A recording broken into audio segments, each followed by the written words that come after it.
अरावली में कोई भी रिलैक्सेशन नहीं दिया गया है। पहली बात, अरावली भारत के 4 राज्यों में है, दिल्ली, हरियाणा, राजस्थान, हरियाणा और गुजरात। टोटल अरावली 39 डिस्ट्रिक्ट्स में है। अरावली की पिटीशन 1985 से चल रही है। इस पिटीशन में चलने के बाद अरावली में माइनिंग के स्ट्रिक्ट नियम होने चाहिए, इसके हम भी पूरी तरीके से समर्थन करते हैं। सुप्रीम कोर्ट ने चारों राज्यों को कहा कि अरावली की सेम डेफिनेशन होनी चाहिए। सेम डेफिनेशन में 100 मीटर को, जो कि 1968 का जो जियोलॉजी का स्टडी है रिचर्ड मॉर्फी, उसके कारण है। कुछ यूट्यूब चैनल ने और कुछ लोगों ने एक कंफ्यूजन खड़ा कर दिया कि 100 मीटर का अर्थ ही होगा टॉप के 100 मीटर। ऐसा नहीं है। उसका जो बेस स्ट्रक्चर है, जो पर्वत का बेस स्ट्रक्चर है, अगर वो जमीन के अंदर भी 20 मीटर है, वहां से लेके 100 मीटर तक प्रोटेक्शन है। तो जो 100 मीटर का प्रोटेक्शन है, जो लोगों ने कंफ्यूजन करा है कि मतलब ऊपर का 100 मीटर है, नीचे खुदाई कर सकेंगे, वो नहीं। मैं आपको फिर क्लियर कर रहा हूँ। 100 मीटर का अर्थ है टॉप 100 मीटर से बॉटम के अंदर तक जो उसका पूरा फैलाव है। पहाड़ी तो ऐसे होती है, तो उसका बॉटम तो बड़ा होता है, जहां तक उसका बॉटम जाएगा वहां से लेके 100 मीटर तक प्रोटेक्शन है। और अगर एक पहाड़ी और दूसरी पहाड़ी के बीच में 500 मीटर का ही गैप है, तो वो जमीन भी अरावली रेंज मानी जाएगी। इस डेफिनेशन के आने के बाद 90% से ज्यादा एरिया प्रोटेक्टेड एरिया में आ गया। 90% से ज्यादा। मेरा ये स्टेटमेंट लिख लीजिए, टोटल अरावली का एरिया 1,47,000 स्क्वायर किलोमीटर है।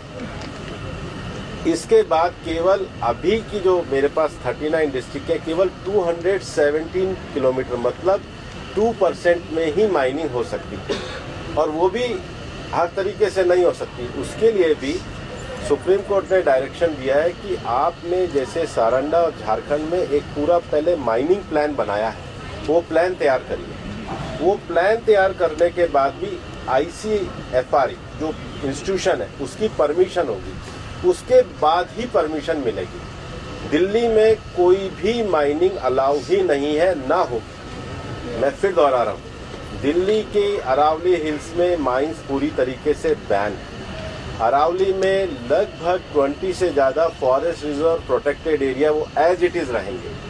तो reserve area, protected area, even 100 metre भी पहले क्या होता था, जो लोगों ने करा था कि टॉप को छोड़ के नीचे खुदाई करते थे, तो वो एक तरीके से उसके चारों तरफ करते थे। अब वो भी नहीं कर सकेंगे। तो मुझे लगता है सुप्रीम कोर्ट ने जो निर्णय दिया है, ministry of environment, survey of India, geological survey of India, और जियोलॉजिकल सर्वे ऑफ इंडिया में जो इंटरनेशनल स्टैंडर्ड है रिचर्ड मॉर्फी, उसको दिया है। उसके बाद भी मामला सुप्रीम कोर्ट में है। हम पूरी तरीके से सहयोग करने के लिए तैयार हैं। पिछले 2 साल से लगातार स्वयं प्रधानमंत्री जी ने अरावली में वृक्षारोपण किया है। ये सरकार पिछले 2 साल से ग्रीन अरावली का मूवमेंट चला रही है। मैंने खुद ने पिछले दिनों उदयपुर में सारे DFOs की, मतलब चारों जिलों के 39 DFO की मीटिंग करी है। हम हर डिस्ट्रिक्ट में अरावली की नेटिव स्पीशीज का एक नर्सरी लगा रहे हैं। हम ग्रीन अरावली के लिए प्रतिबद्ध हैं। ये एक झूठ फैलाया जा रहा है। और सबसे बड़ी बात है कि ये जो रिपोर्ट है, ये 2006 से राजस्थान में ऑलरेडी लागू है। इसमें कुछ भी एडिशन नहीं किया गया, बल्कि अरावली के टॉप से लेके और जमीन तक, मतलब जमीन से पूरा ऊपर 100 जो स्ट्रक्चर है, वो सारा प्रोटेक्टेड की श्रेणी में आता है। सर